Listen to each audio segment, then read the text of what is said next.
The NU Digital Classroom article review, CHSF Psych 4306. Hope you're having a good day. Grab a coffee, comfy chair, maybe some headphones, go for a walk, and we're going to get into some interesting ideas. Cheers. All right, welcome. All right, this is a big one. This is one I've wanted to attempt for a while, and this is going to maybe be a little bit long, so I'm going to try to not squeak this chair too much, but I'm going to see if I'm going to do this in one or two. And I've often, if you've been my student before, you've heard me critique that I think that this essay, Civilization and Its Discontent by Freud, is highly interesting and also not discussed enough. And well, hence why I think it's maybe a really interesting thing for us to cover together. And so this is a long read, right? This isn't going to be like a newspaper story or a magazine article. This is like, well, this is an Adobe document that's like a good 40 pages. It doesn't scare me. Does it scare you? I don't know. Let's try it. We're going to approach this as a podcast, sort of, and I'll probably full screen for a lot of it and try to be kind of engaged with the reading and everything. And let's try to present this idea. And I wanted to start by saying, like, the one of the other components, I'm kind of putting together a lot of components of this course at the same time, so there's overlap in the ordering you're going to see it in might be a bit different, but I'm also working on this Century of Self documentary series, and in that they reference this book, and they reference the fact it's a really important subpoint that he wrote this like near the end of his life when he was dealing with this terrible pain from jaw cancer and from cancer in the mouth, and like just like he had this like fake set of teeth that were painful to put in, painful to take out, painful to have in, painful to not have in. It was just like everything was pain. And if you've had bad toothache, it's like it's hard to like kind of focus on anything else. And so it's interesting to just, he's such a complex figure. This is a complex book. It's complex in how it fits into everything, and it's also complex that he wrote it at a time where he was in discontent, at least largely physically, right? This was like eating his lower face, basically. So just think of how that would, like, because I'm talking about like he had deep bone cancer in the jaw and like mouth cancer, and like, so just think of how much that I'm trying to make the point that this would relate to the psychology of the writer of this essay. The great Sigmund Freud. Okay, I have to remember to scroll on this screen. Okay. 1929. So again, I'll provide this also as a podcast, so you can do this in whatever form. If you'd find it helpful to kind of do it along with me, you can. I'm going to also just give you straight up the PDF. Okay, so for the students in the course, this is how it's going to work. I'll do this as a recorded video. I'll also have it as an audio. So especially with this one, since it's straight text, if you wanted to watch the audio instead or listen instead and like go for a walk, that'd be a great idea. And then also, if you're a reader and you would rather just read it yourself and then maybe, or read it along with, well, you can read it along with me on the screen, but just whatever, right? So I'm just trying to give some diversity of options for how to engage. The impression forces itself upon one that men must measure by false standards. Let me start the sentence again. I added a word. The impression forces itself upon one that men measure by false standards, that everyone seeks power, success, riches for himself, and admires others who attain them, while undervaluing the truly precious things in life. And yet, in making any general judgment of this kind, one is in danger of forgetting the manifold variety of humanity and its mental life. There are certain men from whom their contemporaries do not withhold veneration, although their greatness rests on attributes and achievements which are completely foreign to the aims and ideas of the multitude, the masses. One might well be inclined to suppose that, after all, it's only a minority who appreciate these great men, while the majority cares nothing for them. but the discrepancy between men's opinion and their behavior is so wide and their desires so many-sided that things are probably not so simple. How's that for an intro paragraph? Oh boy, Freud. One of these exceptional men calls himself my friend, and in his letters to me, sorry, I said that weird. I was trying to be almost too dramatic there. One of these exceptional men calls himself my friend in his letters to me. I had sent him my little book, which treats of religion as an illusion, and he answered that he agreed entirely with my views on religion, but that he was sorry I had not properly appreciated the ultimate source of religious sentiments. This consists in a peculiar feeling which never leaves him personally, which he finds shared by many others, and which he may suppose millions more experience. It's a feeling which he would like to call a sensation of eternity, as a feeling of something limitless, unbound, something oceanic. It is, he says, a purely subjective experience, not an article of belief. It implies no assurance of personal immortality, but it is the source of religious spirit and is taken hold of by the virtuous churches and religious systems. Notice how it doesn't specify a specific branch. Directed them by them into definite channels and also no doubt used up in them. One may rightly call oneself religious on the grounds of this oceanic feeling alone, even though one rejects all beliefs and illusions. These views, expressed by my friend whom I greatly honor and whom himself once in poetry described the magic of illusion, put me in a difficult position. I cannot discover this oceanic feeling in myself. Remember what I was saying about the Moody's at the time also. It's not easy to deal scientifically with feelings. One may attempt to describe their psychological signs. Man, that's a dismissive last sentence if you kind of know Freud. Where that is impossible, I'm afraid the oceanic feeling too will defy this kind of classification. Nothing remains but to turn to the ideational idea kind of. Maybe I should keep this big because it's harder probably for you to read if I have my big bald head on the screen here. Let's take a quick coffee sip.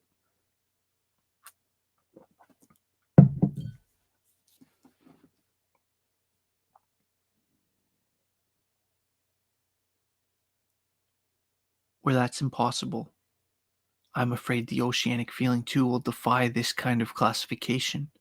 Nothing remains but to turn to the ideational, the idea level philosophy turned religion, content which most readily associates itself with that feeling. If I have understood my friend already, means the same thing as that consolation offered by the original and somewhat unconventional writer to his hero, contemplating suicide. Out of this world we cannot fall. So it is my feeling of indissoluble connection, of belonging inseparably to the external world as a whole. To me personally, I may remark, this seems something more in the nature of an intellectual judgment, not is it true, without any accompanying feeling tone, but with a kind which characterizes other equally far-reaching reflections as well. I cannot in my own person convince myself of the primary nature of such a feeling, but I cannot on that account deny that it in fact occurs in other people. He's talking about like religious experience. One can only wonder whether it has been correctly interpreted and whether it is entitled to be acknowledged as the fens et organto of the whole need of religion. So I guess that's Latin. You can see right underneath there too for source and origin, right? So this is like this idea of like, I can't deny what you're experiencing in your head. Think about that for a second. That's a pretty cool idea. What he's saying there. I cannot on that account deny that it in fact occurs in other people. One can only wonder whether it has been correctly interpreted and whether it is essential or entitled to be acknowledged as fans to original or the source and origin. Why we would even God.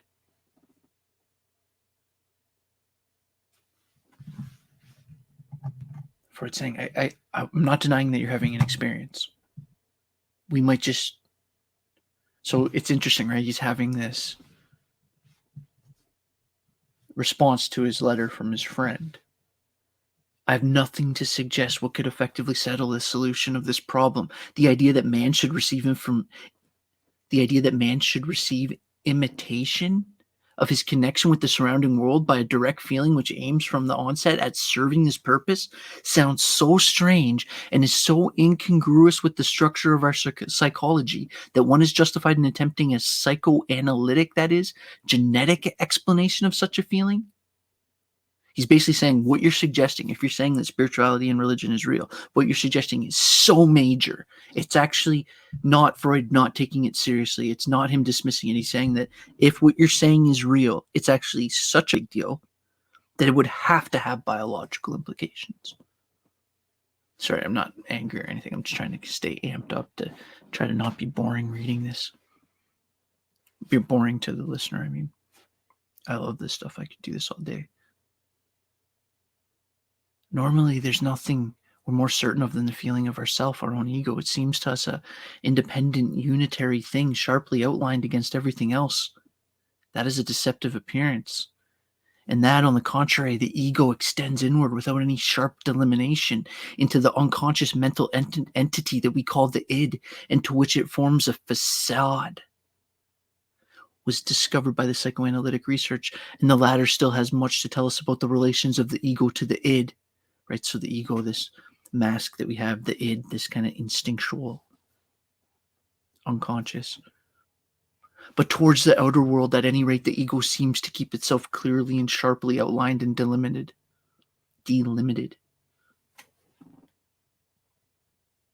There's only one state of mind in which it fails to do so. An unusual state it is true, but one that can be judged. But, okay, sorry, let me start that again. There's only one state of mind in which it fails to do this. An unusual state, it is true, but not one that can be judged as pathological. That's the word I was missing. Not one that can be judged as pathological. So you're saying that there is a scenario where it's not like this. It's different, but not in a bad way.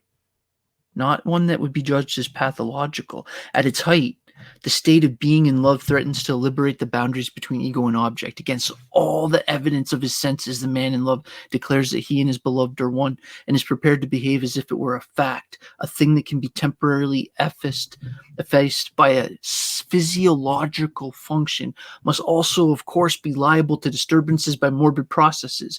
From pathology, we have come to know that a large number of states in which the boundary lines between our ego and outer world become uncertain, or in which they are actually incorrectly perceived, cases in which parts of man's own body, even components of his own mind, perception, thoughts, feelings, appear to him alien, not belonging to himself, other cases in which a man ascribes to the external world things that clearly originate in himself, like projection.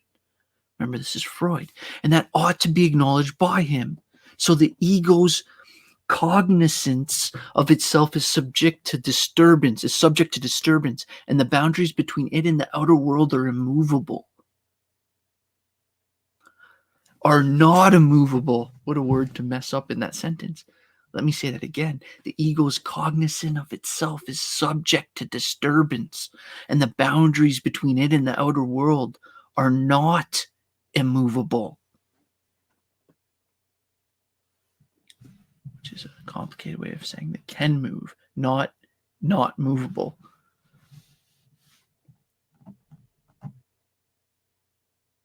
If anyone tells you can't use a double negative, just say Freud did. Further reflection shows that the adult's sense of his own ego cannot have been the same from the beginning. It must have undergone a development, which naturally cannot be demonstrated. See, look at that sentence, right? So Freud, he's just saying, like, he knows they're going to say that, like, okay, so you say the ego develops. How? It's like, well, okay. Yeah, so great. You can ask a hard question. And it's a good question. But the fact that the whole process can't be articulated step by step doesn't mean anything about its realness, right? And so Freud's saying, like, he's basically acknowledging, I can't lay this out step by step. It's like, Let me start this again. Further reflection shows that an adult sense of his own ego cannot have been the same since the beginning. It must have undergone development, which naturally can't be demonstrated. It can't be demonstrated. I can't prove that, but which admits of reconstruction with a fair degree of probability. It seems like it's what happens when the infant at the breast receives stimuli. He cannot yet distinguish whether it comes from his ego or from the outside world.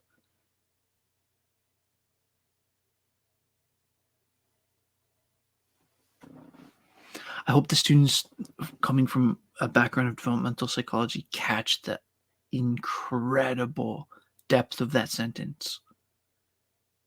This is the best single sentence to capture the concept of attachment. When the infant at the breast receives stimulus, he or she cannot as yet distinguish whether that is coming from their own mind or something else.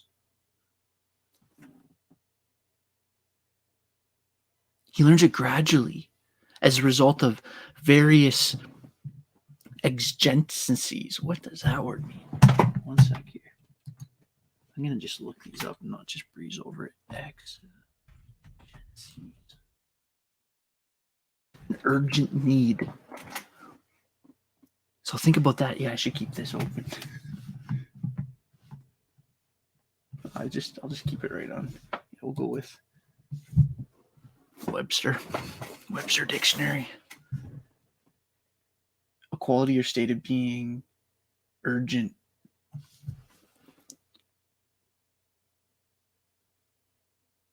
So if you take that concept back to this, it's like he learns it gradually as a result of the urgency. It must make the strongest impression on him. And again, it's the times. Just going to say him a million times. And if I say him or her every single time, it's going to make this tough to read. But just it's obviously applies to males and females. When he learns it gradually as a result. Yeah, I already said that. Okay, it must make the strongest impression on him that many sources. I'm going to just open a big of sensation. Oh, it must make the strongest impression on him that many sources of excitation, which later on he'll recognize as his own body organs, can provide him at any time with sensations, whereas others become temporarily out of his reach. Which he's basically saying is like, you already know this, right? Like you can think a thought or feel an emotion at any time in yourself, but the sensation that the baby gets from mom being there seems to come and go. So maybe since it can go, it's not me. Remember, this is at the very core of what even ego is, what even this thought of like you as your own psychological self is. Thus, an object first presents itself to the ego as something existing outside, which is only introduced or which is only induced to appear by a particular act, a further stimulus to the growth and formation of the ego so that it becomes something more than a bundle of sensations. It recognizes an outside, it actually recognizes an outside external world. It's afforded by the frequent, unavoidable, and manifold pains and unpleasant sensations which the pleasure principle, still in unrestricted domination, bids it abolish or avoid. The tendency arises to dissociate from the ego everything which can give rise to pain, to cast it out and create a pure pleasure ego, in contrast to a threatening outside, not self. The limits of this primitive pleasure principle cannot escape readjustment through experience, much that an individual wants to retain, because its pleasure giving is nevertheless part not of the ego but of an object, and much of what he wishes to eject, because it torments him, yet proves to be inseparable from the ego, arising from an inner source.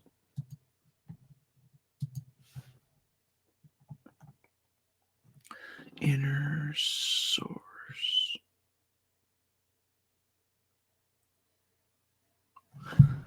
He learns a method by which, through deliberate use of the sensory organs and suitable muscular movements, he can distinguish between internal and external. Right? If I can like touch it and feel it, that's me. If I grab this table and I don't feel that I'm grabbing this table. It's not me. Remember the baby sensory motor, to use Piaget's language. He learns a method by which, through deliberate use of sensory organs and suitable muscular movements, sensory motor, he can distinguish between internal and external, what is part of the ego and what originates in the outer world. And thus he makes the first step towards the introduction of the reality principle, which is to control his further development. If I was doing this as a video, I would put across the bottom there, reality principle. That's a key term. This capacity for distinguishing, which he learns, of course, serves as a practical purpose, that of enabling him to defend himself against the painful sensations felt by him or threatening him. Against certain painful excitations from within, the ego has only the same means of defense as is employed against the pain coming from without. And this is the starting point of an important morbid disturbances.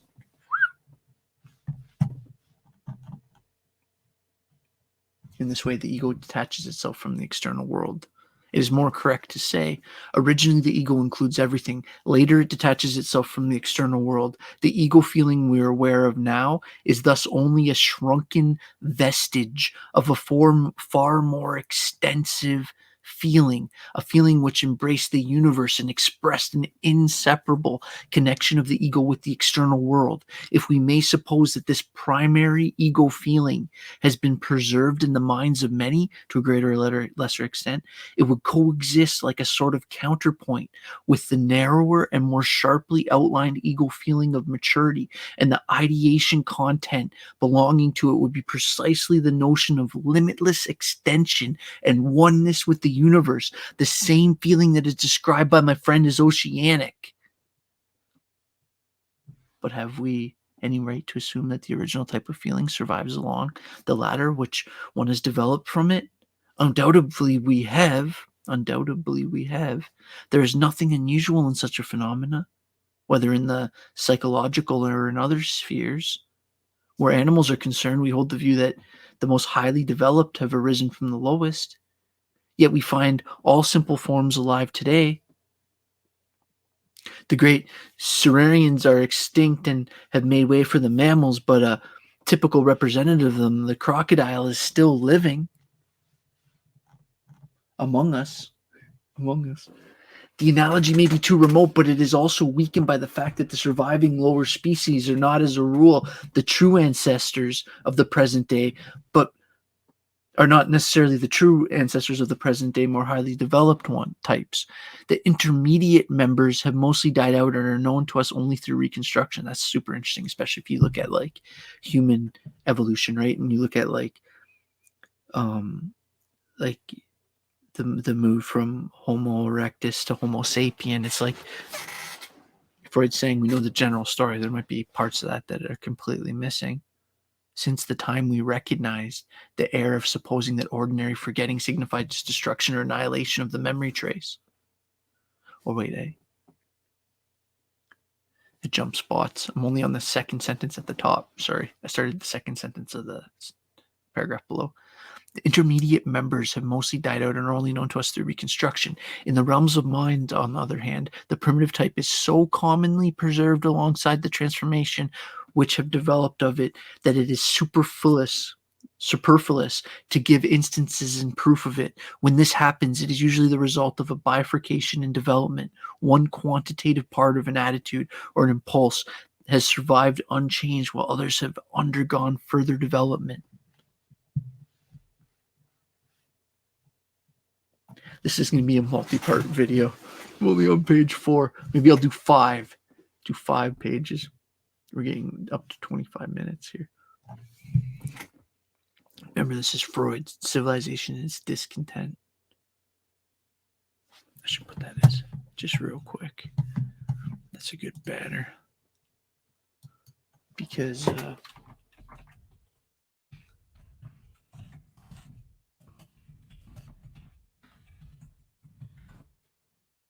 we go.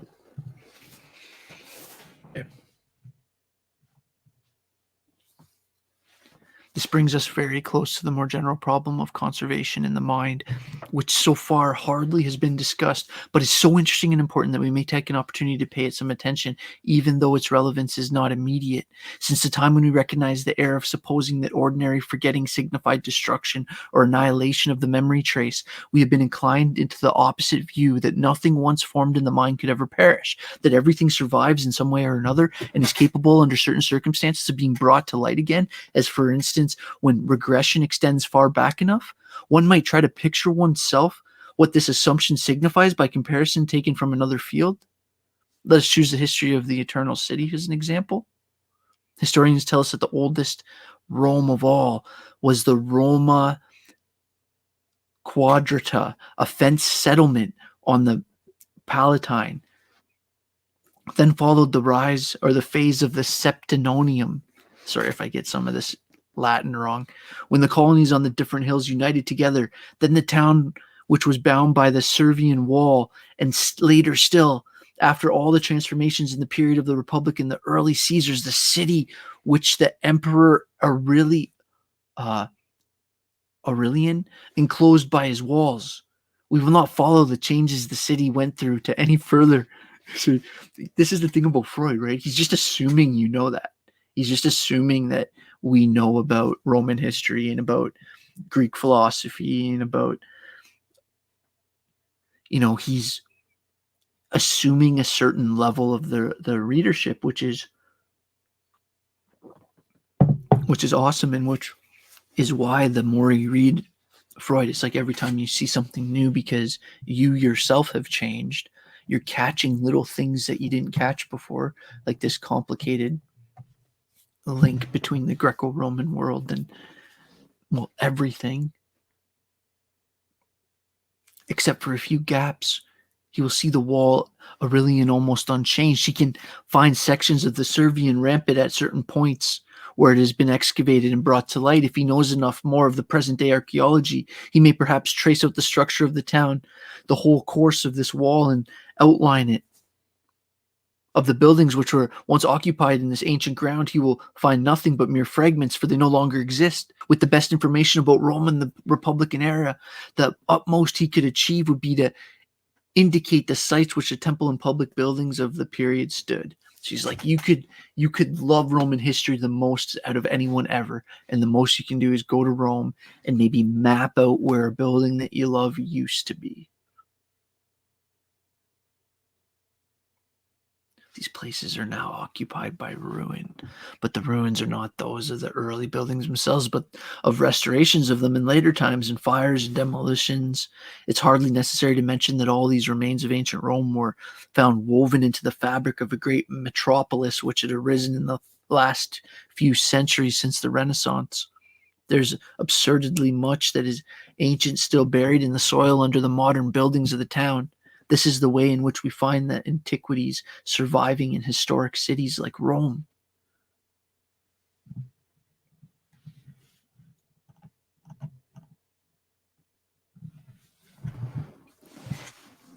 Okay, so you might be like, why are we talking so much about Rome? Here's the link. Now, let us make a fantastic supposition.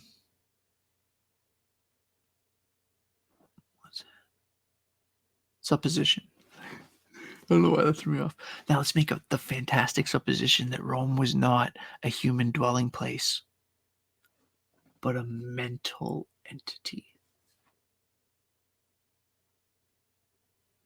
It's interesting, and it makes me think of the movie City of God. If you've ever seen that or Kingdom of God, I think it's about the fighting over Jerusalem during the time of the Crusades, and it's like the Muslim and the Christian armies are fighting, and at the end the Muslim army had won, but the Christian army had like fought hard enough that they had come to terms, which basically meant that like the losing army was going to be allowed to leave without being injured, which is like something that actually happens sometimes in medieval battles.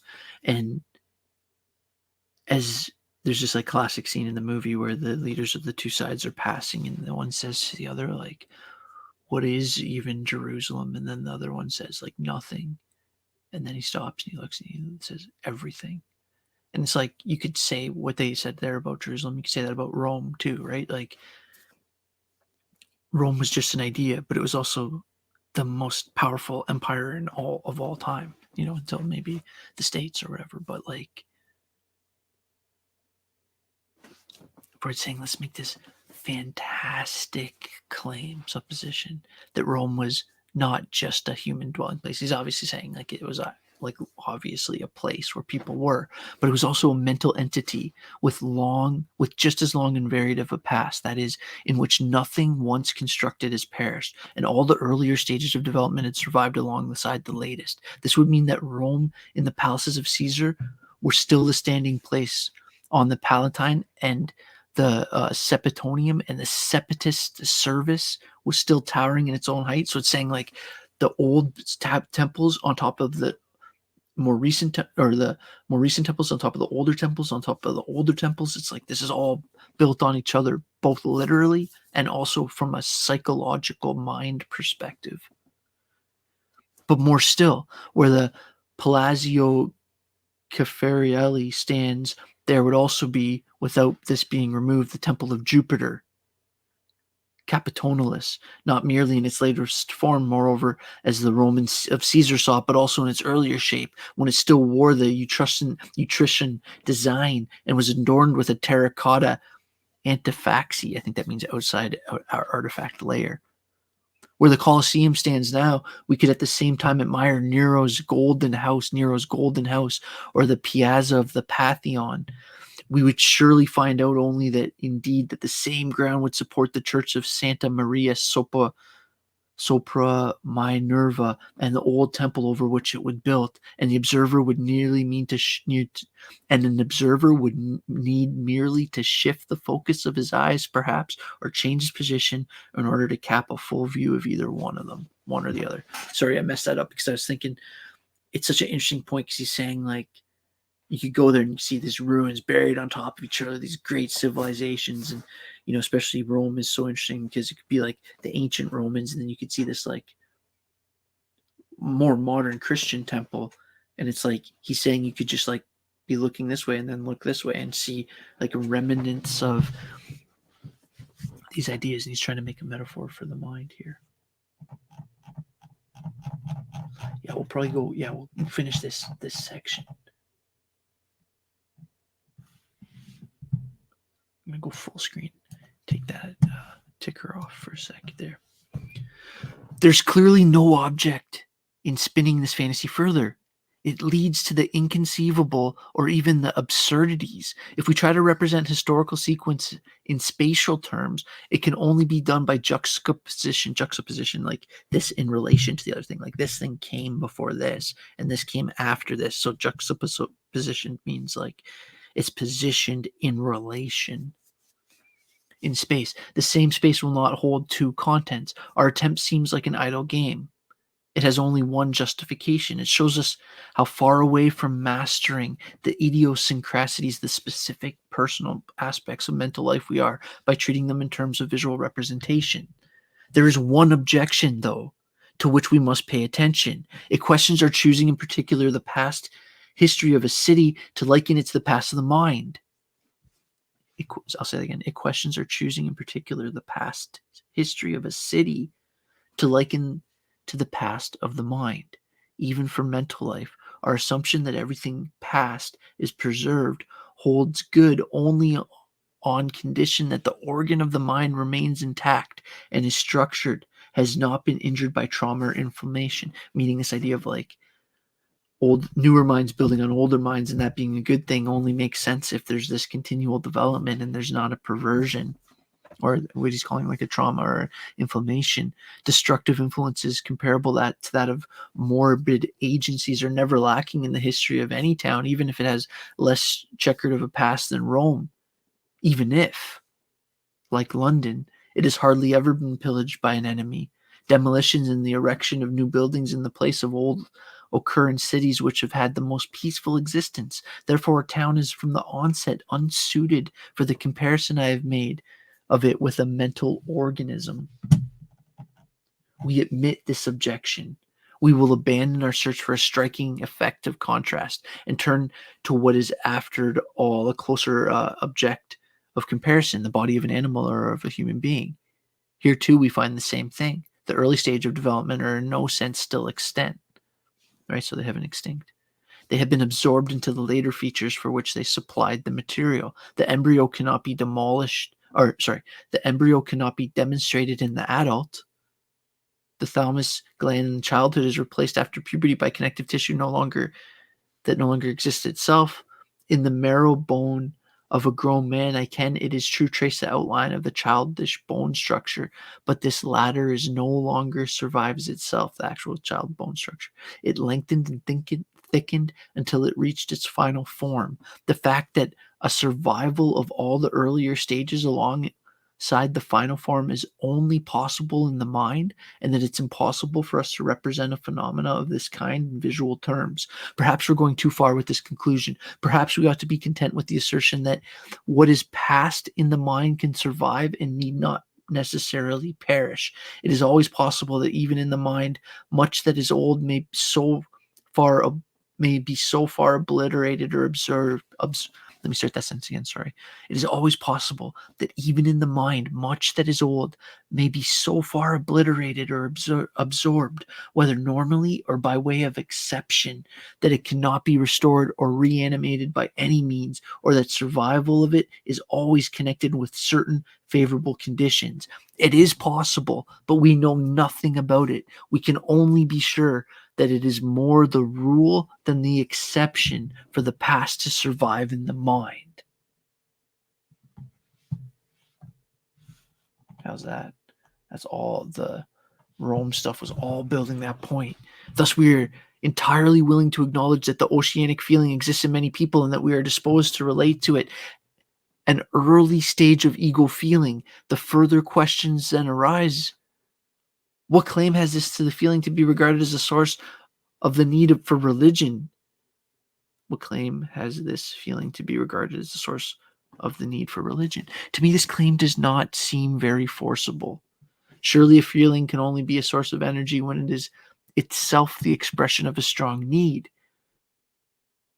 The derivation of a need, the derivation of a need for religion from a child's feeling of helplessness and the longing it evokes for a father seems to me incontrovertible, especially since the feeling is not simply carried on from childhood days, but is kept alive perpetually by the fear of what the superior power of fate will bring. I could not point to any need in childhood so strong as for that of a father's protection. Thus, the part played by the oceanic feeling, which I suppose seeks to reinstate limitless narcissism, cannot possibly take place. The derivation of the religious attitude can be followed back in clear outline as far as the child's feelings of helplessness. There's something else behind this. For the present, think about that. There may be something else behind this, but for the present, it's wrapped in obscurity. It's a good sentence. We're just about done. This is like the bottom of, one last paragraph. I'll come back to you. I can imagine that the oceanic feeling could be connected with religion later on. That feeling of oneness with the universe, which is ideation. That feeling of oneness with the universe, which is its ideational content, sounds very like a first attempt at a consolidation of religion, like any way taken by the ego of denying the danger it sees threatening it in the external world. I must again confess that I find it difficult to work with these intangible quantities. Another friend of mine who insatiably scientific curiosity has impelled him to the most out of the way reaches and to the acquisition of encyclopedic knowledge has assured me that the yogi, by their practice of withdrawal from the world, concentrating their attention on bodily functions, a peculiar method of breathing, are actually able to produce new sensations and diffuse feelings in themselves, which he regarded as regression to a primordial, deeply buried mental state. How interesting is that? He's probably talking about Jung here. He sees in them a physiological foundation, so to speak, of much of the wisdom of mysticism. There would be a connection to be made here with many obscure modifications of mental life, such as trance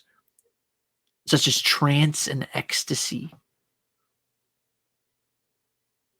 but I'm moved to exclaim in the words of Schindler's driver, who breathes overhead in the rose-tinted light may be glad.